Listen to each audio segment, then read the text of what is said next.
Worldwide Jess, worldwide Mess. On The Breakfast Club. She's a culture shift. She was able to get y'all to see something and understand something that nobody could get you to see. It's time to set it off.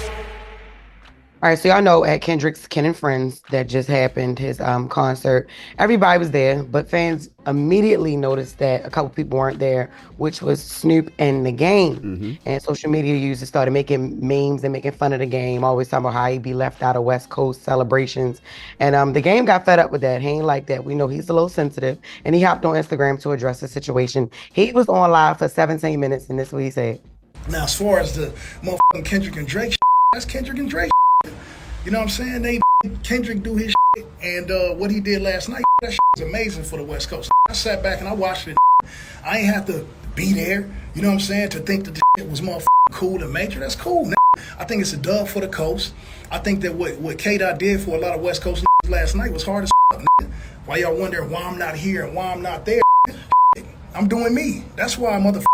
And everybody that was there was doing them. I love to see is on the, on the coast on one stage and from different hoods doing their shit. That shit don't make me sad, man. It makes me happy. I love to see that shit. He did sound a little mad though. I think people don't realize. Yeah, and I think people don't realize this wasn't a West Coast All-Stars concert. This was Ken and Friends, and Mustard had some friends, and Head had some friends. They curated who they curated. They invited who they invited. There's a lot of people from the West Coast, who could have been on that stage. E40, Too Short, Ice Cube, they wasn't there either, but, it is what it is.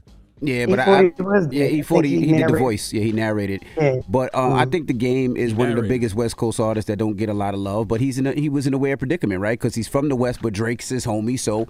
I mean, it is what it is, but I think Game is one of those artists that don't get the love he should, being a West Coast artist. Yeah, a lot of people speaking of Drake. Go ahead. Did Game make a choice, or did he just not get invited? Like, did they ask him to come? I didn't see the whole live, so I don't know. That's exactly what he said. No. That's exactly what he was saying. Well, not what he was saying. People pointed out that he probably wasn't invited because he sided with Drake in the beef. During Kendrick, with Kendrick, like he sided with Drake. And then he also talked about his relationship with Drake as well, because they was asking him that in the live. That's what he said. As far as my relationship with Drake, Drake is my brother. I f with Drake. Drake, if I call Drake and I told him I need this or I need that, he gonna do it. If I tell him my kids want concerts, tickets, they in that bitch. You know what I'm saying? I'm a father first. And my loyalty is what motherfuckers is loyal to me. And then, in the live, he referred to Drake as his brother and he referred to Kendrick as his homie. So it seems like he do have a deeper relationship with Drake. I mean, but it is what it is. And at another point of the live, he also claimed that Top Dog offered him part ownership of TDE, but he said that he declined that offer. So, yeah.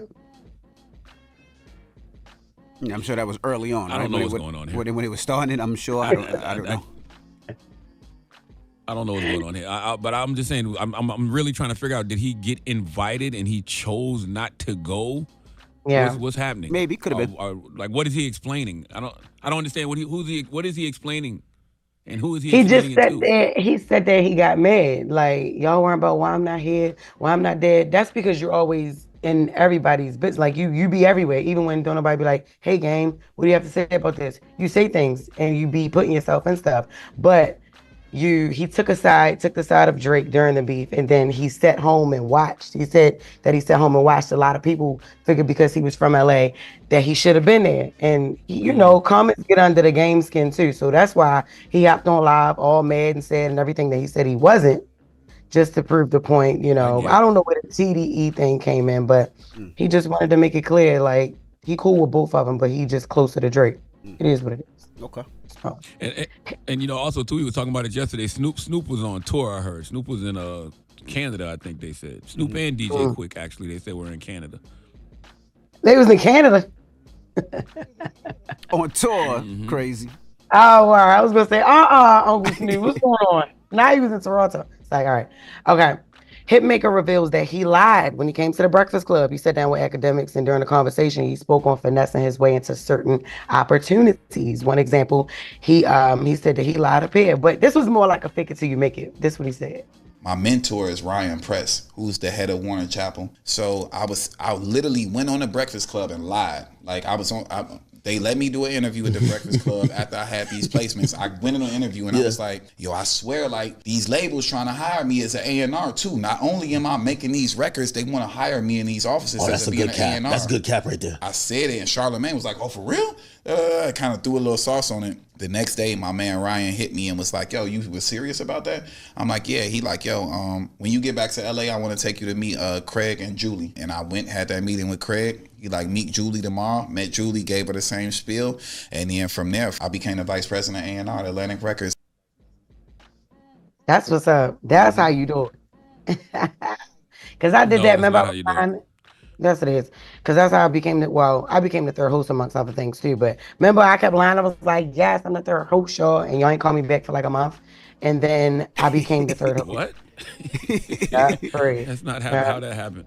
Whatever. I guess the moral of the story is, lying on the Breakfast Club is very profitable. Okay, many people have made a lot of money coming on this show and lying. All right. Mm-hmm. Yes. Y'all ever had somebody else do that?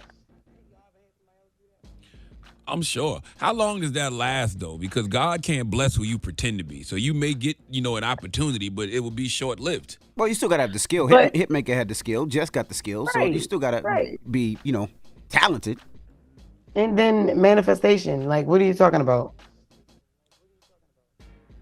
Y'all be confusing manifestation with lying. Like, no, some of y'all just be lying. Well, I've always told a lie and it always went great for me. So it is what it is. That's manifestation. Now, Jonathan Majors secures a role. I'm actually happy about this. So, since being convicted of assault, he landed his first role. He was convicted of misdemeanor assault and harassment back in April. People speculated whether or not his career would be over after this. Well, Deadline reported that he's set to star in the new thriller Merciless. Merciless is reportedly about a CIA investigator played by Jonathan Majors who tried to avenge his romantic partner after she's overtaken by a malevolent force. Oh my God, just gonna be good. Filming will begin in the late fall. So congratulations, Jonathan. All right.